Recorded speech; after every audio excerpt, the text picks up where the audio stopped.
Parents को अपने बच्चों के करियर को लेके बहुत कंफ्यूजन होता है कि भाई क्या पढ़े ताकि उसका लाइफ सुधर जाए या वो बहुत अच्छा करियर में चले जाए और बहुत अच्छे रिजल्ट्स उसके हों। Because at the end of the day हम यही चाहते हैं कि हमारा जो बच्चा है वो सही डायरेक्शन ले और बहुत अच्छे से लाइफ में सक्सीड करे। तो बहुत बार पेरेंट्स ये पूछते हैं कि भाई मैम इसको क्या करियर लेना चाहिए। तो इसके लिए हमें ये देखना है कि भाई वो ग्रेजुएशन के लिए चाह रहा है, पोस्ट ग्रेजुएशन के लिए चाह रहे हैं, किस डायरेक्शन में वो करियर लेना चाह रहे हैं, किस डायरेक्शन में वो अपने बच्चे को करियर पाथ पे ले जाना चाह रहे हैं। एक पहले हम ये सर्टन करेंगे, करियर अब आप जब बोल रहे हैं तो वो तो आप क्या काम करेगा वो आप D10 से देख रहे हैं, लेकिन क्या पढ़ना चाहिए करियर के लिए तो पढ़ना भी पड़ेगा ना, क्या पढ़ेगा वो हमें मालूम पड़ेगा D24 से। यहाँ बहुत सारे फैक्टर्स काम करते हैं। देवता जो BPHS, फल दीपिका और हमारे उत्तर कलामृत सब जगह इनका वर्णन है।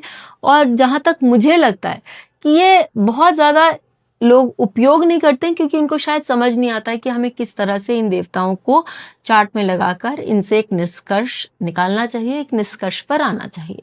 तो आज वो समझा रही हूँ क्योंकि अपने क्लासेस में भी मैंने ये किया है और मुझे बहुत अच्छे रिव्यूज मिले हैं।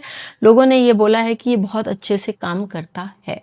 तो इसलिए आप लोगों को भी ये समझा सकूं, क्योंकि पेरेंट्स तो ऑब्वियसली थैंकफुल होते ही हैं जो लेने आते हैं, जो बच्चों के लिए पूछने आते हैं। एक बार ये हुआ था कि मैंने किसी की मदर को बोला था कि भाई आप एक काम करिए, इसको आप बायोटेक में डाल दीजिए। और उन्होंने बोला कि इसका हो गया बायोटेक में। मुझे तो ये मालूम नहीं है क्योंकि इसकी दशा दिखा रही है, उसका आमशा रूलर ये बता रहा है कि बायोटेक में बहुत अच्छा करेगा, लेकिन मुझे तो ये नहीं मालूम कि इसका हो गया है। वो बोल रहे हैं कि इसका हो गया लेकिन ये अनमना है, इसको और भी ऑप्शंस चाहिए। तो फिर मैंने उनको और 2-3 ऑप्शंस दिए, उनमें 2-3 चीज उन्होंने बोली कि हाँ ये कर सकता है, ये केपेबल है, इसका इंटरेस्ट है। तो आपकी आमशा रूलर आपको बहुत सारी चीजें बताते हैं।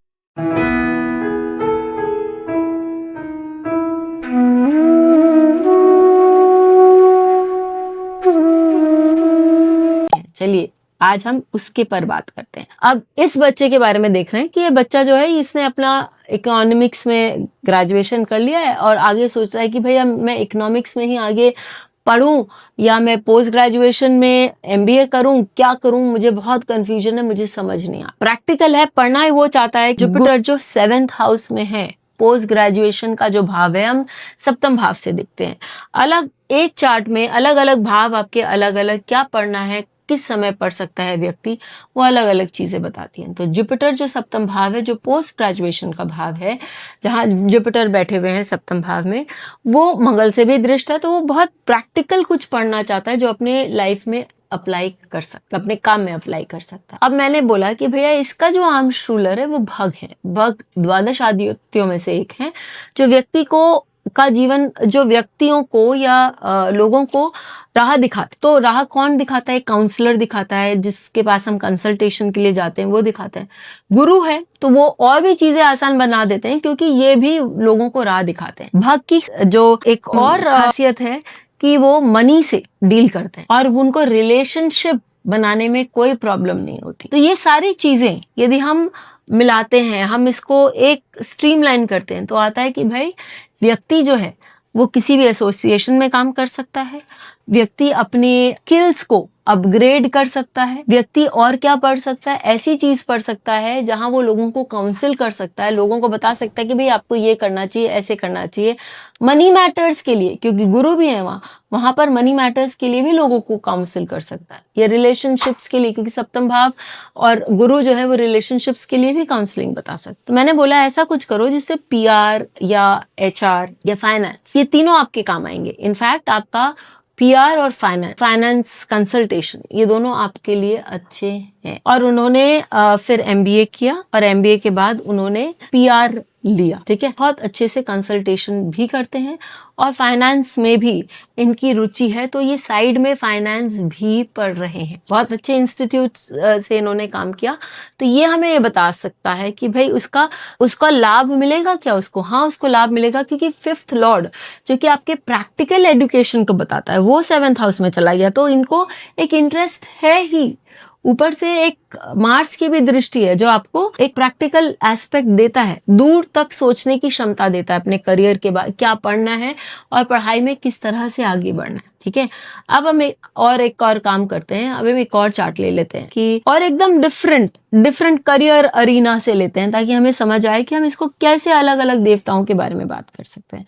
कि जैसे मैंने बोला क्लास में तो हम पूरे के पूरे देवताओं के बारे में बात करते हैं। चलिए यहाँ देखते हैं। हम देख रहे हैं यहाँ जो चार्ट है, ये बच्ची भी अपने स्पेशलाइजेशन के लिए जानना चाह रही थी, क्योंकि इन्होंने अपना होटल मैनेजमेंट किया और आगे पढ़ना चाहती हैं। तो पूछ रही थी कि किसमें करें और क्या हमें बाहर जाने का मौका मिलेगा, एक्सेट्रा। अब आप एक चीज देखिए, यदि हम 7th हाउस देखते हैं तो हमें लगता है कि मरकरी का 7th हाउस है D24 में, तो वहां पर हमें क्या चीज नजर आ रही है जो कि हमें होटल मैनेजमेंट से जोड़ रही है। क्योंकि होटल मैनेजमेंट से तो मरकरी में क्या है, खाली पैसा वो बता रहा है या अकम्पलिशमेंट्स बता रहा है, लेकिन बात यही होती है, यही हमारे देवताओं का जिसको हम कहेंगे क्वालिटी हमें हेल्प करती है। क्योंकि यहाँ पर मरकरी जो है वो अनल यानी अग्नि के अंश में, अग्नि अंश तो आप लोगों को मालूम है कि हमको चाहिए ही जब हम होटल मैनेजमेंट के बारे में बात कर रहे हैं, और खासकर बेकिंग के लिए अग्नि अंश बहुत स्ट्रांग हो जाता है। तो मैंने बोला कि भैया बेटा तुम बेकिंग की ओर जा सकती हो, और उसने कहा कि हाँ मेरा मन है बेकिंग की ओर की जाने का, लेकिन मैं थोड़ी सी कंफ्यूज थी। लेकिन आपने जब बोला और उसने ये भी पूछा कि क्या मैं बाहर जा सकती हूँ पढ़ने के लिए, तो 7th लॉर्ड जो है वो 8th लॉर्ड के साथ बैठा है। 8th लॉर्ड भी यदि आप उत्तर कलामृत पढ़ेंगे तो वो बताएगा कि वो उसमें लिखा है कि क्रॉसिंग ऑफ द ओशंस, तो समुद्र पार जाके व्यक्ति अपना जो आगे की पढ़ाई है, पोस्ट ग्रेजुएशन है, वो कर सकता है। एक जगह आपने देखा कि जहाँ 7th हाउस में लॉर्ड था, हम उसका अंश रूलर देख रहे थे, और यदि वहां पर 7th हाउस में कोई लॉर्ड नहीं है तो उसका अंश रूलर कैसा देखना है, ये भी मैंने आपको बता दिया। एक और चीज आपको बता दूं, यहाँ पर 7th लॉर्ड 5th हाउस में है। वापस यहाँ पर जो भी व्यक्ति ने पढ़ा है उसको प्रैक्टिकल नॉलेज में किस तरह से यूज करना है, ये भी व्यक्ति को समय के साथ बहुत अच्छे से समझ आ जाएगा। आप लोगों को यदि ये चीज और समझनी हो तो हमारे पास इसका कोर्स है। फिर मिलेंगे, तब तक के लिए धन्यवाद। दबाएं ताकि आपको वीडियोस की अपडेट मिलती रहे। हमारे वीडियोस को लाइक करें, शेयर करें, उन पर कमेंट करें और हमारे चैनल को सब्सक्राइब करना न भूलें।